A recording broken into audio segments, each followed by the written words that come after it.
If you're planning to dine at one of these places tonight, hold off on that fork and listen up first. Beneath the soothing tunes and overflowing bread baskets, the kitchen chaos might kill your appetite before the first bite hits. This isn't about picky eaters. We're talking microwaved meals, mislabeled dishes, and a recipe for total disorder. So, before you dive in, let's kick off with a restaurant that vows cozy vibes but serves up a puzzling mess. Welcome to the Cheesecake Factory, where the decor is dramatic, the menu is a novel, and the food might be dressed up just to distract you. Former employees have revealed that many of the dishes are frozen and reheated, not prepared fresh. That chicken madara, it is not slowly simmered, but it is steamed in a plastic bag. The pasta carbonara, pre-portioned, pre-cooked, and pre-forgotten. One worker said the kitchen felt like a microwave battleground. The cheesecake, yes, it is frozen. But here's the kicker.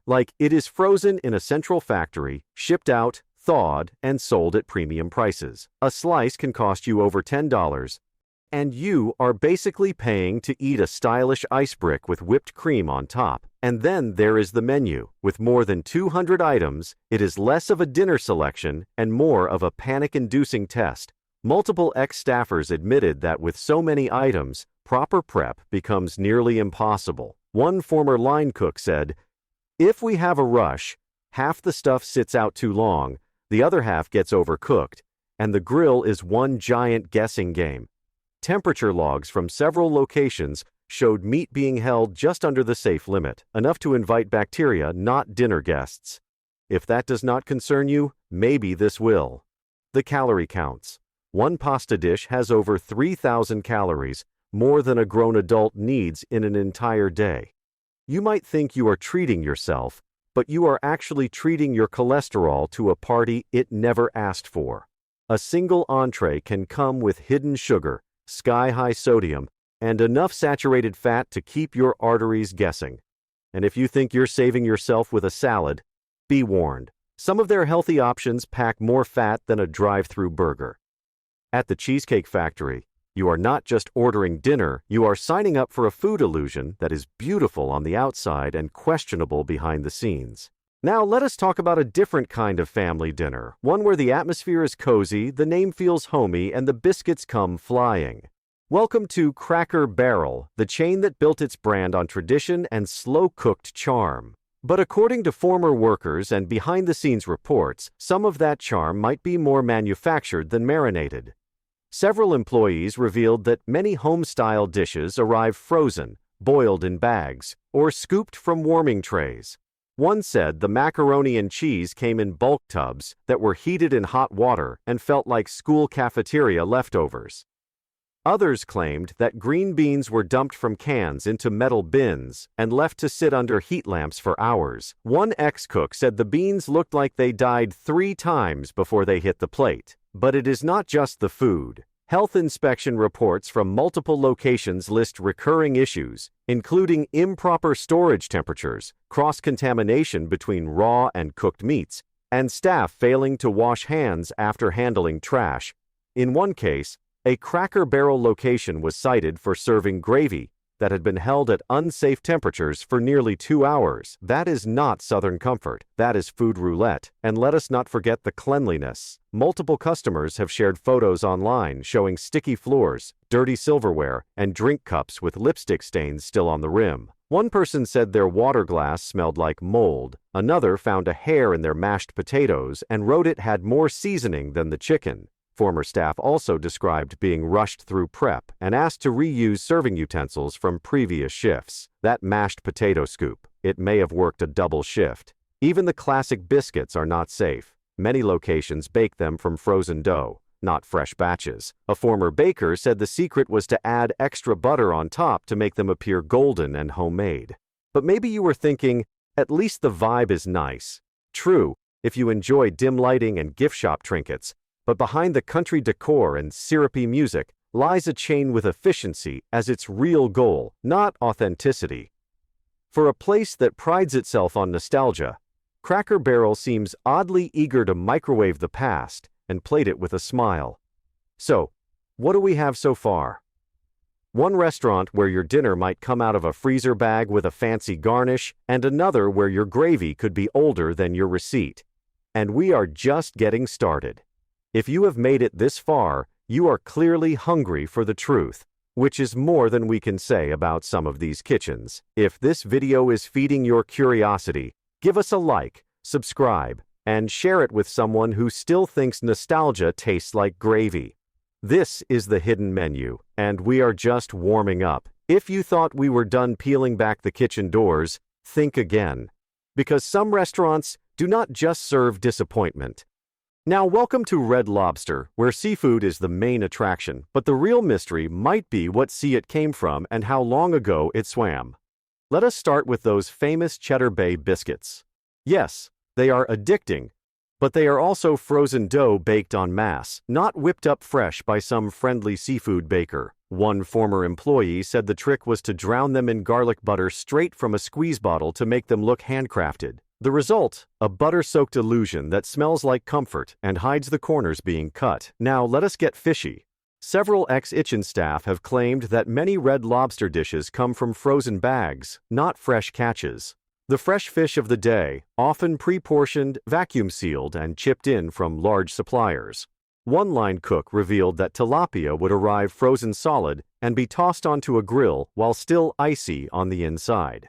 We just covered it in seasoning and prayed the customer liked salt. They said even the lobster has its secrets, those tanked crustaceans you see up front. They are mostly for show. A majority of the lobster used in meals is pre-cooked, flash frozen, and reheated in boiling water or microwaved with butter sauce.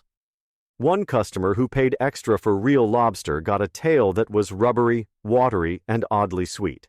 Not the flavor of fine dining, but of a defrost gone wrong.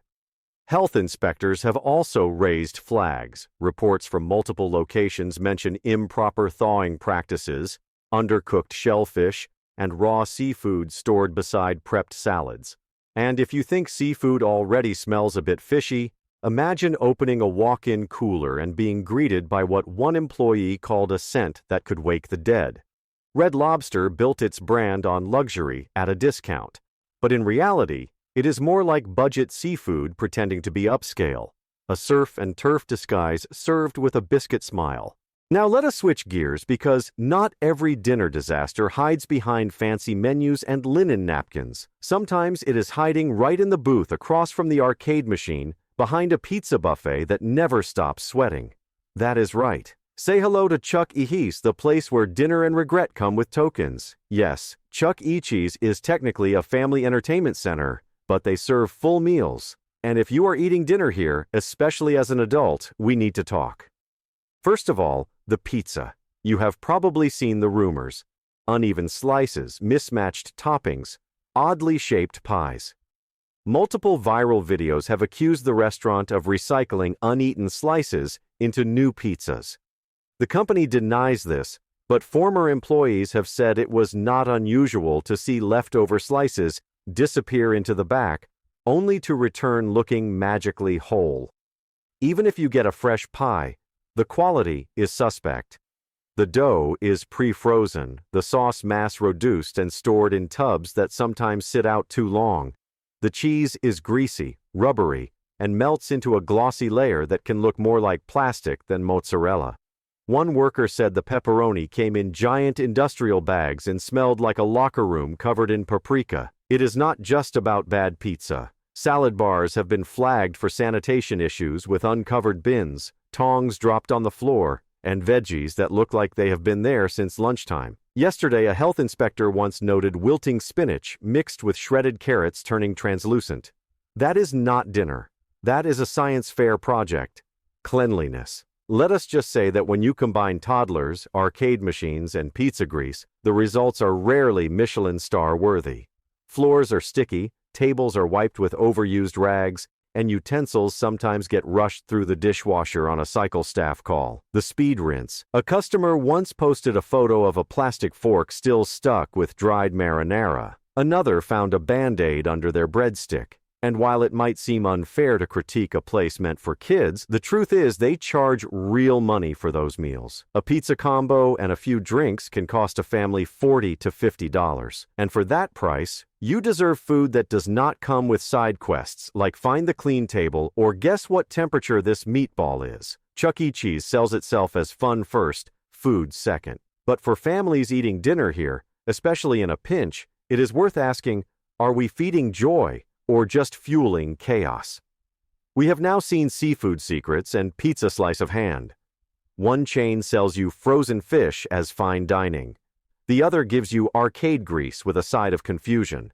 And yet people still line up night after night because they remember the commercials, the nostalgia, or the smell, not the behind-the-scenes reality. By now, it should be clear, just because a restaurant is busy does not mean it is good. Just because it looks clean on the surface does not mean your food was not defrosted in a sink, tossed on a plate, and dressed up with parsley like that magically makes it safe. The last two places on this list are masters of eating habits and deception. They make you feel like you are getting quality time and quality food. In reality, you are getting neither because when your dinner takes 5 minutes to arrive but tastes like it was prepared 5 days ago, you know something is off. Let us walk into TGI Fridays where every night is supposed to feel like a celebration, but if you take a closer look, it is less Friday night fun and more microwave roulette with extra garnish. Ask almost anyone who has worked in the kitchen, and you will hear the same thing. Most of the menu arrives frozen, bagged, and prepped in off-site commissary kitchens. That sizzling skillet, pre-cooked chicken, reheated peppers, and a hot metal plate sprayed with water to make it steam. One former line cook said the secret ingredient in half the entree is just time and hope. The appetizers are no better. That loaded potato skin you love comes frozen in a box. Spinach artichoke dip, microwaved in a plastic tub and stirred to make it look fresh. Even the sauces, you would think they would be homemade, but many come pre-mixed and labeled in clear packets like sad little hotel shampoos. The only thing that gets made fresh is the bill, but let us talk hygiene because flavor is one thing, food safety is another. Health inspection reports from multiple TGI Fridays locations have flagged concerns like temperature abuse, mold and ice machines, and even staff using bare hands to garnish plates. A viral photo from one location showed a bartender drying cocktail glasses with the same rag he used to wipe down the sticky bar rail. That is not multitasking. That is a tetanus shot waiting to happen. And then there is the illusion of freshness. The lighting is dim, the booths are cozy, the drinks are colorful. But behind the curtain, there is a massive freezer full of frozen meats, par-cooked pastas, and boxed desserts. One server said their kitchen's motto was, "Do not let the guests see how the magic trick works." Because once you know, the whole place feels like a theatrical set. Great ambiance, scripted lines, and food that is one hot lamp away from going back into storage. Now, if TGI Fridays feels like a sitcom pretending to be a steakhouse, the next place is a roadside nostalgia trip pretending to be a kitchen. Final, let us talk about Denny's. You probably have fond memories of grabbing pancakes after midnight or walking in after a road trip like it is a safe haven of syrup and comfort. But comfort is the key word here, because once you look behind the menu, it is clear that Denny's is serving up more corners than cuisine. First off, the meat. Multiple former cooks have said the steaks come vacuum-packed, pre-seasoned, and often partially cooked before they even hit the griddle. The burgers, frozen patties thrown on a flat top until close enough. One employee said they used to play a game called Burger Roulette, where they had to guess whether a patty was from today's delivery or last week's defrost bin. And do not get too excited about the pancakes. While technically made to order, the batter is pumped from a plastic jug that gets reused for days. Syrup dispensers are rarely cleaned. One viral TikTok showed a worker prying dried maple residue off the nozzle with a butter knife. Appetite gone. Let us not forget about those legendary Grand Slams, eggs that sit in warming trays, sausage links cooked in advance and reheated under heat lamps, and toast that has more butter than structural integrity. One Denny's line cook admitted the hash browns were often reheated 3 times if no one ordered them right away. They said the secret to crispy edges was patience and a generous squirt of grill spray. But Denny's biggest issue: staffing. The chain is infamous for high turnover, and many night shifts are manned by skeleton crews running on fumes and caffeine. That means fewer hands to cook, clean, or catch mistakes. One former manager revealed that they often had one person acting as server, cook, and dishwasher between midnight and 6 a.m. So if your eggs come with a side of anxiety, that is probably why. Cleanliness is hit or miss. Some locations are spotless, others, health inspections have documented raw meat stored above produce, utensils left in stagnant water, and restrooms that looked like scenes from a survival movie.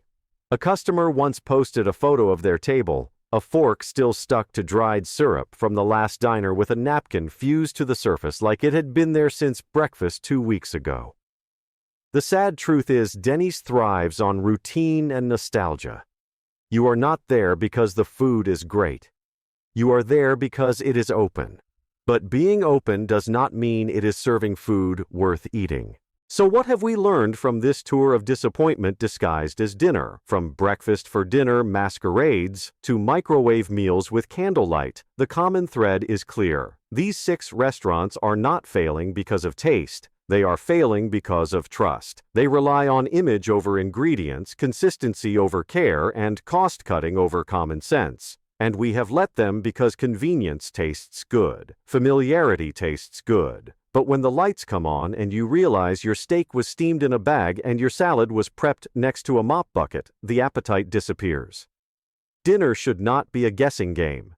It should not be a roulette wheel of expired sauces and thawed chicken strips. If this made you rethink your dinner plans, hit like and subscribe to the hidden menu because food should satisfy your cravings, not your curiosity about what went wrong. And remember, the truth isn't always served up with your order.